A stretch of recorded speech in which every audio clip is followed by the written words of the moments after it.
제가 일부 예배 때 요즘 화제가 되는 영화에 대한 말씀을 드렸는데 생각만큼 많이 영화를 안 보셨더라고요. 보니까 화제가 되는 영화는 보실 필요가 있는 것은 현대 문화가 오늘날 우리들에게 무엇을 말하는가 하는 것들을 알 수 있는 좋은 척도가 되기도 합니다.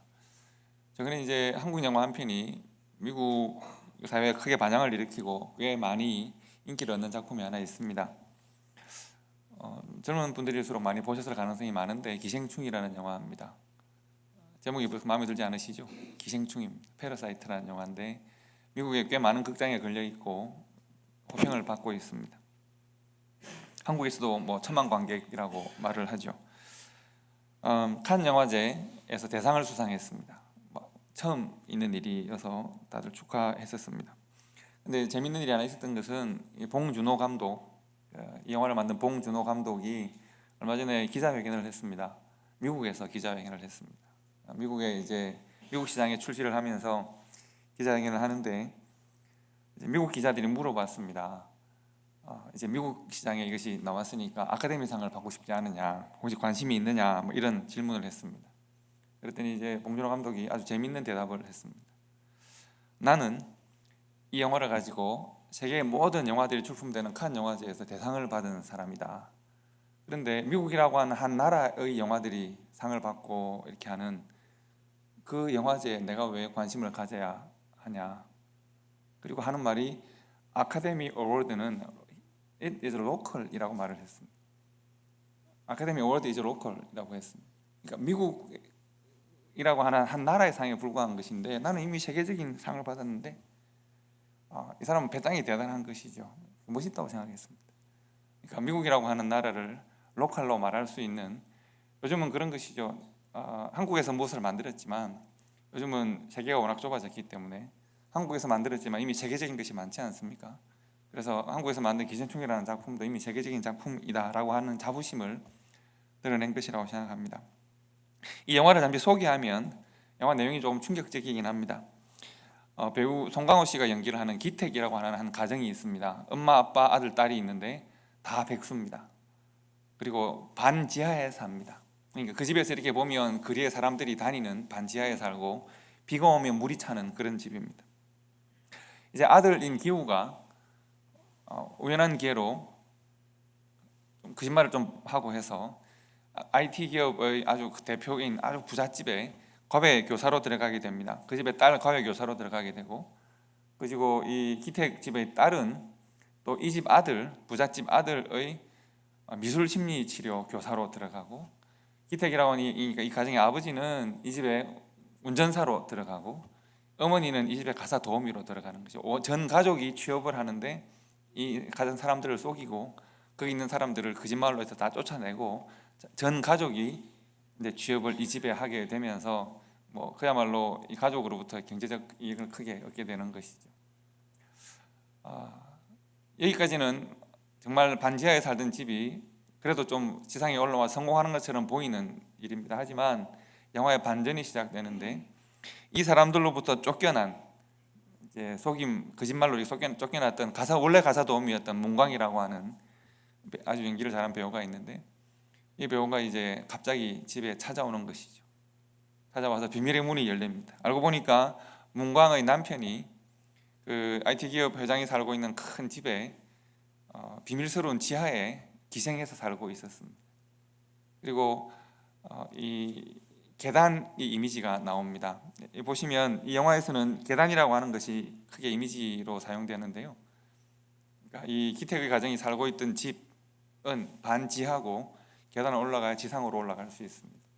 그리고 기택이라는 가정이 잘 살게 되었다고 판단하는 때에 계단 아래에 기생하여 숨어 살고 있는 한 가정을 발견하게 되는 것이죠. 그들은 중간에 있습니다. 계단 위로 올라가고 싶고 계단 아래에 있는 사람을 바라보고 있는, 그때부터 영화의 반전이 시작됩니다. 저는 최근에 이 기생충과 비교할 만한 잘 만든 영화가 미국에 또 하나 발표가 됐습니다. 조커라고 하는 영화인데요. 혹시 여러분 보셨는지 모르겠습니다. 원래 이 조커라고 하는 캐릭터는 영화 배트맨이라는 영화의 그 조연에 불과했습니다. 잭 니콜슨이라는 기가 막힌 배우가 연기를 했고, 그리고 2008년에는 영화 제목도 다크 나이트, 그러니까 배트맨 시리즈 중에 다크 나이트라는 다크 나이트라는 시리즈에 히스 레저라고 하는 기가 막힌 배우가 있었습니다. 악의 화신처럼 보이는 배우가 조커 연기를 했습니다. 그래서 정말 이 이후에 이보다 더 나은 조커는 없다라고 했었는데, 이번에는 아예 조커를 주인공으로 하는 영화가 만들어졌습니다. 그리고 아주 기가 막힌 배우가 연기를 했습니다. 이 조커라는, 이전에는 조연이었는데 이 사람을 주연으로 만들면서 영화를 제작하고, 이 영화에서 우리 사회에 던지는 질문이 있습니다. 그것은 뭔가 하면, 왜 조커라고 하는 악의 화신이 만들어질 수밖에 없었는가 라고 하는 사회적 환경에 초점을 맞춥니다. 조커라고 하는 절대 악당이 얼마나 악행을 저지르는가를 보는 것이 아니라, 그런 악한 사람이 나타날 수밖에 없는 사회적 환경, 과연 이 사회는 왜 그런 악당을 만들어내는가에 초점을 두고 보는 것이죠. 세상에 연약한 사람들이 많습니다. 오늘보다 나은 내일이 올 것이다, 희망을 품고 눈을 뜨기보다는 오늘과 다르지 않은 혹은 더 나쁜 내일이, 오늘 당한 고난이 그대로 반복될 것이라고 하는 절망으로 눈을 뜨는 사람들이 많다는 것이죠. 날마다 새로운 시간이 다가오는 것을 두려워하는 사람들이 많습니다. 만나는 얼굴마다 나의 고통스러운 기억을 주고, 만나는 현실마다 또 다른 고통으로 기억되는, 매일매일의 삶이 반복되는 그런 비참한 삶을 살고 있는 사람들이 많고, 영화 조커에서는 그런 사람 중에 한 사람이 환경으로부터, 세상으로부터 어떤 수치와 어떤 고통을 당하는지를 천천히 보여주고, 그의 인격과 그의 삶이 어떻게 무너지는지를 천천히 보여주고, 그리고 이렇게 말하는 것이죠. 조커는 누구나 될 수 있는 겁니다. 조커는 악당으로 딱 태어나는 것이 아니라, 조커는 이 사회가 만드는 것이다. 조커는 만들어지는 것이고, 그리고 너도 나도 우리들 모두가 다 조커가 될 수 있고, 혹은 다른 사람을 조커로 만들기도 하는 그런 세상 속에 살고 있다. 우리들 모두가 조커이고, 서로에게 조커의 역할을 하고, 서로에게 조커로 만들어지는 그런 세상 속에 산다. 이런 이야기를 우리들에게 들려주는 것이죠. 그리고 이 조커는 말씀드린 악의 화신인데, 고담시라고 하는 가상의 도시를 살인과 폭력으로 이렇게 휘어잡는 그런 인물인데, 이 영화를 보고 나면 관객들이 어느새 나도 모르는 사이에 조커를 이해하게 되고, 조커 편에 서게 되는 그런 심리적 경험을 하게 됩니다. 심지어 이 조커는 물론 병들어 있는 자기 어머니까지 죽이는 그런 역할을 하는데요, 심리적으로 그 사람 편에서 그 사람을 이해하게 되는, 사회가 이러니까 이런 사람이 만들어질 만하겠다 라고 하는 판단을 하게 만드는 그런 영화입니다. 그러니까 이 시대의 현대 문화가 우리 사회에 대해 던지는 질문이라고 보셔도 됩니다.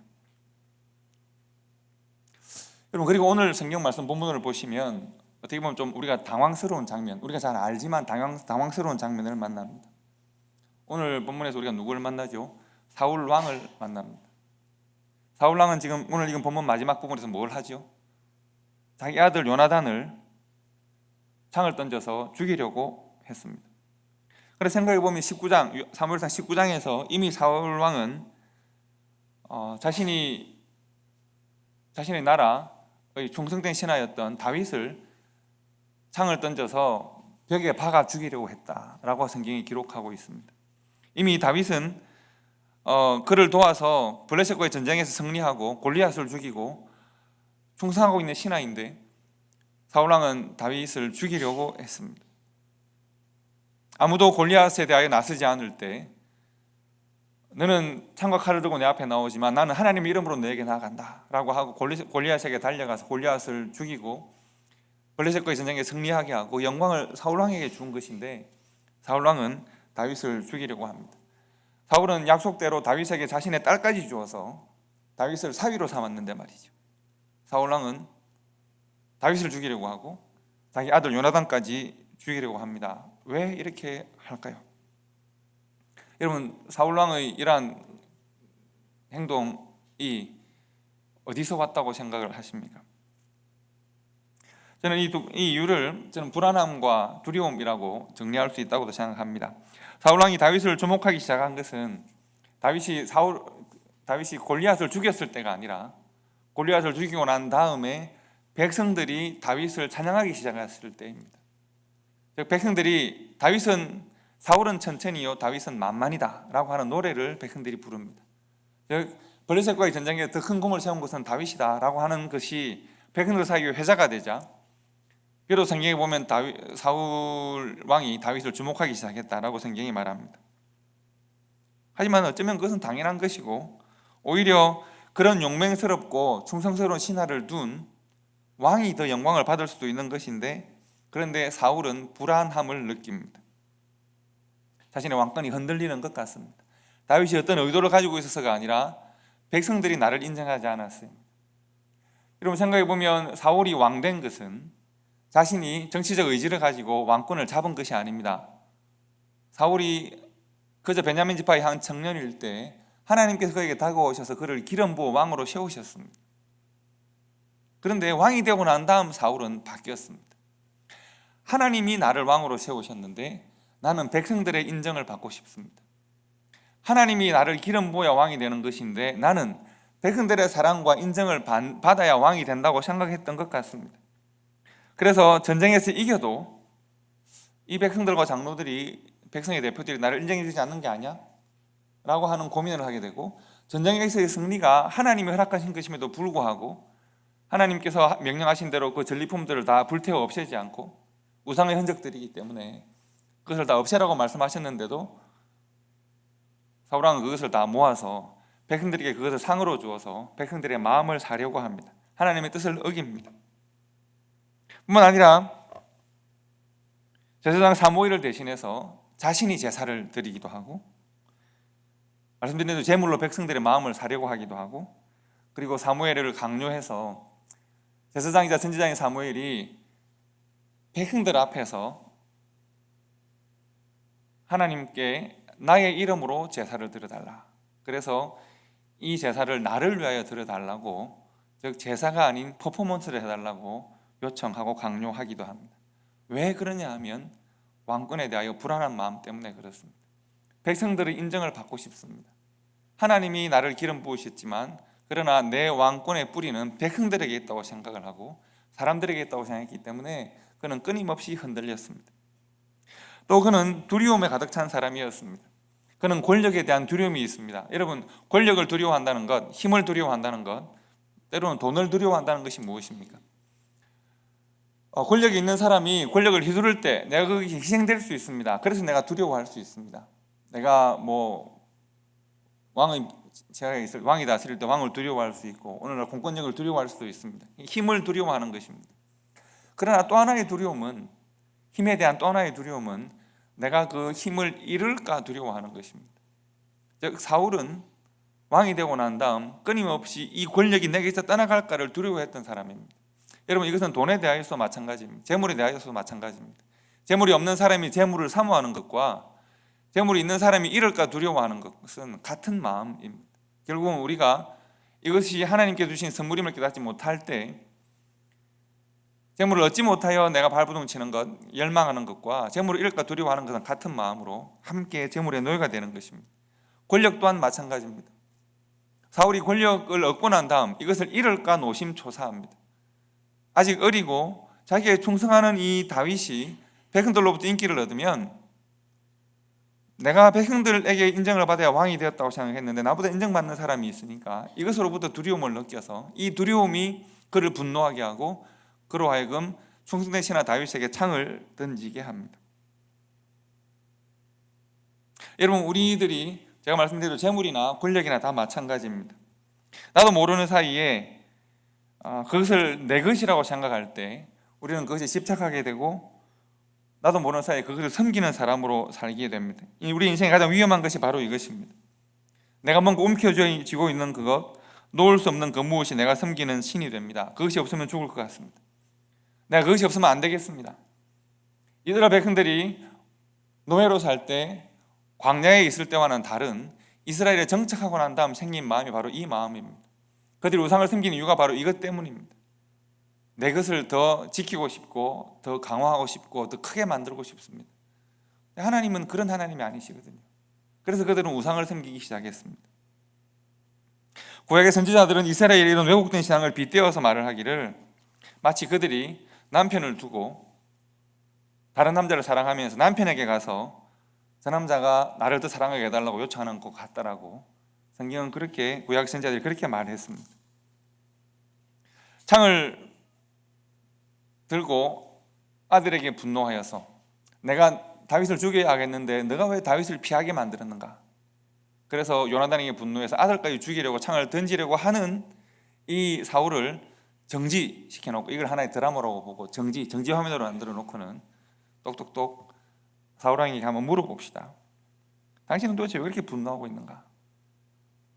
왜 그렇게 화를 내고 분노하고 있는가? 심지어 사랑하는 아들까지 죽이려는가? 그리고 당신의 사위이자 충성된 신하 다윗을 죽이는 것은 정당한가? 왜 그렇게 하는가를 물어봅시다. 사울은 이것에 대하여 전혀 지각이 없는 사람일까요? 그렇지 않습니다. 정지화면이 한번 일어난 적이 있습니다. 언젠가 하면 사울 왕이 다윗을 쫓아서 광야를 헤매다가 용변이 급해서 어느 굴로 들어가서 용변을 보는 때가 있습니다. 그런데 하필이면 그 굴에는 누가 숨어 있었는가 하면 다윗과 그 신하들이 숨어 있었습니다. 다윗과 그 부하들이 숨어 있었는데 어두운 동굴에 사울이 그것을 모르고 휴식을 취합니다. 그때 다윗의 부하들이 사울을 죽이려 했지만 다윗이 그것을 만류하고 옷깃을 베어 놓습니다. 증거로 삼기 위해서입니다. 그리고 사울이 용문을 마치고 길을 떠날 때 충분히 안전한 거리가 확보되었을 때 다윗이 사울을 부릅니다. 왕이시여 하고 부릅니다. 이것을 보십시오. 이건 당신의 옷깃인데 내가 얼마 전에 뵌 것입니다. 우리가 당신을 죽일 수 있었습니다. 하지만 당신은 하나님이 기름 부어 세운 왕이시고 우리가 당신의 생명을 취하지 않습니다. 다만 하나님의 공의, 하나님의 정의가 당신과 내 사이에 있기를 바랍니다. 나는 당신에게 악한 일을 행한 일이 없고 당신의 왕권을 내가 원한 일이 없습니다. 그런데 왜 당신은 나를 죽이려 하십니까? 이렇게 다윗이 하고 싶은 말을 하죠. 그때 사울 왕이 뭐라고 하느냐 하면, 다윗아 너의 말이 옳다. 내가 잘못되었다. 눈물을 흘리면서 다윗 앞에 잘못을 고백합니다. 그가 합리적이고 이성적일 때는 잘잘못을 구별할 수 있다는 이야기입니까? 없다는 이야기입니까? 당연히 있다는 이야기입니다. 그런데 그가 분노에 사로잡히고 두려움에 사로잡히고 염려에 사로잡히고 그가 불안함에 사로잡힐 때 그는 그의 마음을 주장하는 이 두려움과 이 불안함을 억제할 수가 없습니다. 그는 달려갑니다. 그래서 그는 다시 다윗을 적대하는 마음을 품고 사울 왕이 죽을 때까지 결국 다윗을 추적하다가 그렇게 죽게 됩니다. 여러분 생각해 보시면 하나님이 사울을 택할 때 그는 베냐민 지파의 한 자손이고 그저 청년이었습니다. 이스라엘에서 믿음과 삶과 성품에서 가장 아름다운 청년이라고 했습니다. 영적인 사람이었고 믿음 좋은 사람, 지혜 있는 사람이었습니다. 연약한 사람일 때, 백성 중에 한 사람일 때, 그 블레셋이라는 나라에 늘 핍박당하는 이스라엘의 한 사람일 때는 특별히 12지파 중에서 가장 약한 지파, 거의 소멸되었다가 부활한 12지파 중에 베냐민 지파는 그렇습니다. 가장 작은 지파입니다. 그런데 하나님의 부르심을 받았을 때 그는 왕이 되었습니다. 가장 약한, 이스라엘 가운데 가장 약한 사람에서 그가 왕이 되었을 때 여러분 그는 더 좋은 사람, 하나님이 그를 높여주시고 그를 세워주시고 그의 삶을 인도해 주시니까 그는 높은 곳에서 더 많이 섬기고 더 좋은 사람이 되어야 할까요? 아니면 그가 얻은 권력과 그가 얻은 힘을 사용하는 사람이 되어야 할까요? 즉 이전에 그가 택함을 받기 전에 그저 베냐민 지파의 한 사람으로 믿음으로 살던 그 사람이 왕이 되어서도 그 사람으로 그대로 살아야 할까요? 아니면 그는 이제 권력을 자기화하고 자기가 원하는 대로 살아가는 사람이 되어야 할까요? 안타깝게도 그는 이때의 사울과 이때의 사울이 하나님 앞에서 전혀 다른 사람이 아닌데 그는 사람들 앞에서는 전혀 다른 사람이 됩니다. 이건 하나님 보시기에 권력이 하나도 없는 사람, 권력을 이따만큼 많이 가진 사람, 하나님 앞에서 이 두 사람이 내가 10년 전에는 이런 사람이었고 10년 후에는 이런 사람이 되었는데 하나님 앞에서 우리가 다른 사람일까요? 내가 이전에는 이렇게 가난한 사람이었다가 이렇게 부자가 되었습니다. 하나님 앞에서 이것이 나의 차이를 만들어낼 수 있을까요? 그런데 사람들 앞에서는 다른 모양이죠. 사람들은 그런 사람을 다르게 보고 나 자신도 그런 나를 다르게 보는 모양이죠. 사울은 왕이 되기 전과 왕이 된 이후에 스스로가 전혀 다른 사람이 되었습니다. 제가 서두에 소개한 두 영화, 이 두 영화는 전혀 다른 영화이지만 영화의 공통점이 하나 있습니다. 그 영화는 계단을 상징으로 사용하고 있는 점에서 똑같습니다. 이게 서로가 의도했는지는 모르겠지만 제가 영화를 보는 방식이라서 틀릴 수도 있습니다. 제 멋대로 보는 영화입니다. 하지만 이 영화를 볼 때 기생충에서의 영화와 기생충이라는 영화와 조커라는 영화는 공통점이 있는데 계단을 이미지로 사용합니다. 원래 기택의 가정은 말씀드린 대로 계단 아래에 사는 사람들입니다. 계단 아래에서 올라가야 다른 사람들과 함께 살 수 있는 사람입니다. 말씀드린 대로 홍수가 나면 물이 차는 집입니다. 그래서 뭔가 계단을 늘 올려다보고 살았는데, 근데 좀 삶이 나아지는 조건 속에서 보니까 나보다 밑에 계단에 있는 사람을 발견했습니다. 어떻게 할까요? 내가 계단 아래에 있을 때는 사람들이 나에게 잘해주면 좋겠고, 함부로 힘을 휘두르거나 함부로 다른 사람들 대하는 사람들이 불편하고 그런 사람을 비판하고 비난했을 수 있습니다. 늘 좀 더 나은 삶을 동경했을 수 있습니다. 내가 계단 아래에 있는 사람을 발견했을 때 그들의 나은 삶을 동경하는 것을 인정하고 그것을 받아들이고 그들을 품을 수 있을까요? 아니면 내가 받았던 모든 서러움과 억압과 눈물을 그들에게 돌려줘야 할까요? 기택은 어떤 선택을 할까요? 이것이 영화의 분기점입니다. 두 계단 사이에서, 아래에 있는 계단과 위에 있는 계단 사이에서 내가 계단을 조금 올라서게 되었을 때 영화에서 기택의 가정은 좀 다른 사람이 되기로 선택합니다.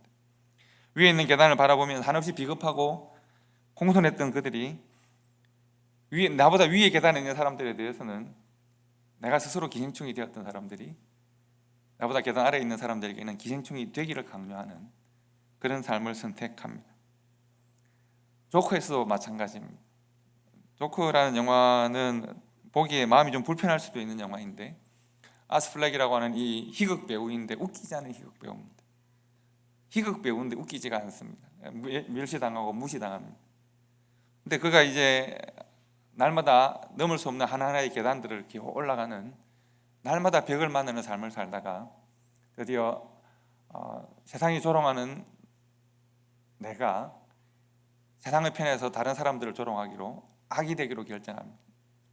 악의 화신이 되기로 결정하고, 이전에는 그렇게 오르기 힘들고 내려오기 힘든 계단을 이제 영화가 반전이 되는 장면에서는 영혼의 춤을 추면서 내려옵니다. 아주 기가 막힌, 영화사에서 길이 남을 명장면이라고 생각하는데, 내가 더 이상 사회 악에 희생당하는 사람이 아니라 내가 악이 되어서, 세상보다 더 악한 악이 되어서 내가 세상을 응징하겠다, 이런 어떤 결단이 있는, 악을 만드는 사람이 되겠다, 이런 결단이 있는 장면이 있습니다. 그것을 계단을 춤을 추며 내려오는 장면인데, 계단 위에 서 있는 조커와 계단 아래에서 위를 바라보던 조커는 전혀 다른 사람, 다른 인격일까요? 그렇지 않습니다.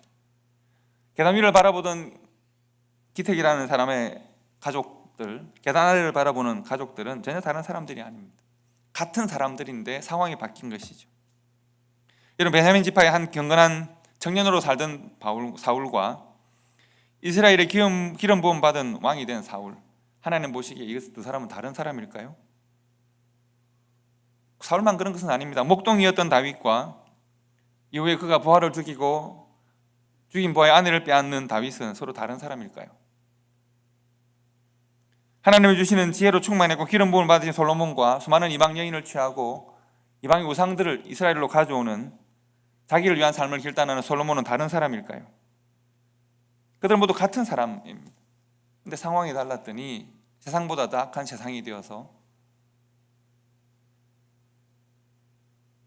세상보다 더 악한 조커가 되어서 또 다른 조커를 만드는 사람이 되었습니다. 그들은 모두가 다 계단 아래에 있을 때와 계단 위로 섰을 때 다른 사람인 것처럼 변하고 말았습니다.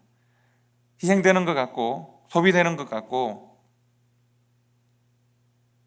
멸시당하는 것 같았는데, 이전에 그들이 당했던 멸시와 천대보다도 때로는 그의 삶이 바뀌었을 때 더 다른 사람을 악하게 대하는 사람이 되고 말았습니다. 여러분, 계단에 있을 때는 다른 사람을 기생충으로 만들고 조커로 만드는 이 세상에 대하여 정의를 말할 수 있고 질타할 수 있고 비난할 수 있는데, 그런데 어떤 삶의 조건 속에서는 나도 모르는 사이에 내가 어느새 세상을 배워서 내 속에 들어온 세상이 내가 다른 사람을 차별하고 내가 다른 사람을 학대하고 내가 받았던 모든 멸시나 고통을 배로 갚아서 표현하는, 나도 모르는 사이에 그런 역할을 하고 있는 우리 자신들을 발견할 때가 있지 않습니까? 여러분, 사울 왕의 시대는 어떤 시대였느냐 하면 이스라엘 백성들이 각각 자기 소견에 옳은 대로 살던 시대였습니다.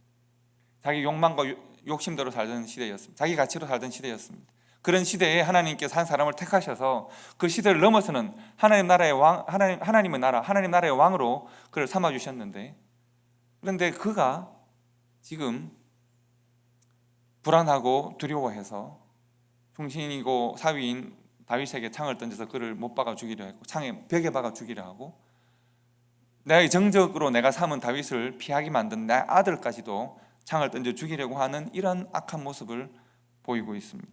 그는 세상보다 더 악한 사람이 되었고 세상보다 더 세상적인 사람이 되었습니다. 세상보다 더 심령이 황폐하고 세상보다 더 인격이 무너진 사람이 되고 말았습니다.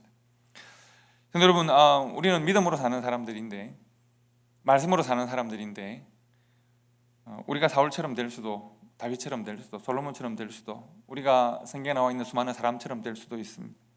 우리가 믿음을 굳건히 붙들고 말씀대로 살기 위해 노력하는 것 같은데, 우리가 문득 정신을 차리고 우리 자신들을 돌아보면 내 발밑에 수많은 사람들이 쓰러져 있을 수도 있습니다. 세상이 나에게 권력을 주자 세상보다 더 세상 같은 사람이 되어서 많은 사람들을 또 다른 세상으로 만드는 일을 우리가 할 수도 있습니다. 다른 사람을 기생충처럼 조커처럼 만드는 환경이 될 수도 있다는 이야기입니다. 성도, 우리는 믿음을 얻고 한때 믿음으로 살 수 있습니다. 내가 양심을 발견하고 양심대로 한때 살았을 수도 있습니다. 한때 거룩한 삶을 결단하고 살았을 수도 있습니다. 그러나 살다 보니 세상은 강력하고 나도 모르는 사이에 세상에 취하게 됩니다. 세상이 인도하는 대로 살게 됩니다. 귀신이 나간 자리에 더 강력한 귀신 7이 들어와서 그 사람을 주장한다고 했던 예수님의 말씀을 한번 기억해 보시기 바랍니다. 내가 하나님의 사람으로 사는 것 같았는데 정신을 잃고 보니까 어느새 더 강력한 세상의 사람이 되어서 나 자신은 하나님의 사람으로 생각하고 나의 삶의 방식은 세상이 주장하는, 나도 모르게 그렇게 살아갈 수도 있습니다. 히브리서에서는 이렇게 말합니다. 한 번 빚을 받고 하나님의 은사를 맛보고 성령에 참여한 바가 되고 하나님의 선한 말씀과 내세의 능력을 맛보고도 타락한 자들이 있다는 것입니다. 다시 새롭게 회개할 수 없다고 했습니다. 왜냐하면 그들이 하나님의 아들을 다시 십자가에 못 박아 드러내놓고 욕되게 함이라고 했습니다. 이것을 우리 결정적인 어떤 말씀으로 생각하기보다 말씀을 어떻게 우리가 이해할 수 있습니까? 우리도 모르는 사이에 우리가 하나님의 뜻대로 살기를 결단하였는데 내 속에 또 다른 질서가 들어와서 내가 세상에 희생당하는 한 사람으로, 연약한 사람으로, 하나님 도우심이 필요한 사람으로 사는 것 같았는데 어느새 보니까 내가 세상처럼 살고 있고 내가 차별당하고 무시당하고 내가 늘 어려운 가운데 사는 것처럼 생각이 되었는데 나도 모르는 사이에 차별하고 무시하고 내가 나를 위해 사는 삶의 선택을 하고 있는 한 사람으로 살고 있음을 우리가 발견할 수도 있는 것입니다. 그래서 저는 이 두 영화가 우리의 내면에 대한 이야기라고 생각합니다. 기택이 사는 그 기생에 들어간 집이 우리의 내면을 상징한다면 우리 안에 다양한 인격과 다양한 가치가 함께 기생하고 있습니다. 나는 어떤 사람일까? 나는 계단에 어디쯤 서 있는 사람일까? 조커 또한 마찬가지인데 나는 이 약한 세상 속에서 희생당하고 고통당하는, 나는 조커로 만들어진 희생자일까? 아니면 세상과 함께 다른 사람을 희생시켜서 조커로 다른 사람들을 만드는 그런 자리에 서 있을까?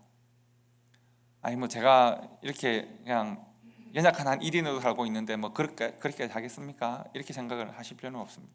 사울 왕이 되어야 그런 일을 하는 것이 아니라 우리는 날마다 어떤 삶의 조건에서는 약자가 되고 희생당하는 사람이지만 또 어떤 삶의 조건에서는 나는 어느새 나도 모르게 차별하고 군림하는 사람으로 살기도 합니다.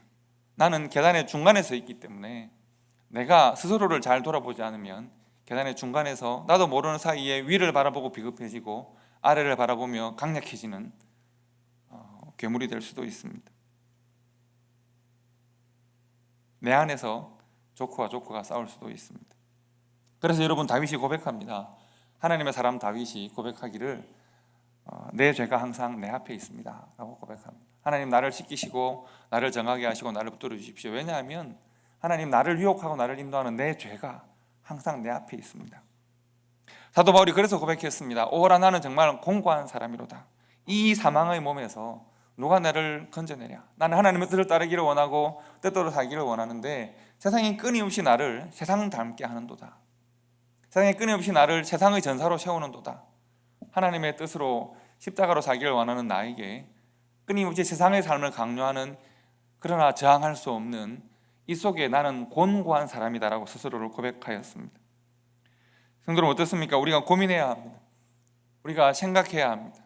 우리가 심각하게 자신들을 하나님 앞에 내려놓고 생각하고 고민해야 합니다. 내 안에서 수많은 가치들이 충돌하고, 내 안에도 수많은 생각들이 충돌하고, 내 안에서 기생하고 기생하는 수많은 기생충들이 싸우는 삶이 아니라 내 안에서 조커와 조커가 싸우고 나도 모르는 사이에 내가 그 속에 희생당하는 한 사람이었는데 희생을 시키는 사람으로 늘 살아가는, 함께 살아가는, 그래서 두 가지, 세 가지, 네 가지 수많은 가치들이 내 안에서 변신하며 살아가는 그런 인생이 아니라 우리가 하나님 앞에서 날마다 새롭게 결단하고 날마다 새롭게 고민하고 그리고 기도해야 합니다. 하나님, 나는 하나님의 사람입니다.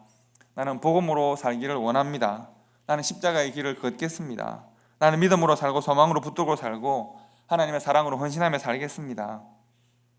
나는 이 불의하고 폭력적인 세상 속에서 세상 닮지 않고 십자가를 닮은, 세상 닮지 않고 하나님을 닮은, 세상 닮지 않고 예수를 닮은 사람으로 살겠습니다. 살게 해주십시오. 살 수 있도록 성령 하나님 힘을 주시고 나를 도와달라고 우리가 늘 엎드려 기도할 수 있어야 합니다. 바로 그때 우리의 고백대로, 우리의 결단대로 살아갈 수 있도록 성령 하나님께서 가장 낮은 곳에서부터 우리를 붙드시고 우리를 도우셔서 하나님의 사람으로 우리를 인도하실 것입니다. 성경은 우리에게 예수님께서 우리의 길이 되시고 생명이 되시고 진리가 되신다고 말씀합니다. 우리가 걸어가야 될 길이 되시고 우리의 삶을 헌신해야 될 진리가 되시고 우리가 영원히 소망해야 될 생명이 되신다고 말씀하신 그 예수님을 따라서 우리가 살아갈 때 우리가 우리를 끊임없이 조커로 만들고 혹은 끊임없이 조커화시키는 이 세상 가운데서 하나님의 뜻으로 살고 하나님의 사람으로 우리를 고백하는 삶을 살 수 있게 될 것입니다. 우리 오늘 말씀을 기억하시고 창을 들고 있는 사울왕에게 그 창을 내려놓고 고민합시다 라고 물어보는 이 질문을 우리 자신들에게 한번 던져보고 하나님 앞에서 우리가 경나고 하나님 따르는 사람으로 살기를 다시 한번 결단하는, 또 살아가시는 초대교회 성도들 되시기를 주님 이름으로 축복합니다. 기도하겠습니다.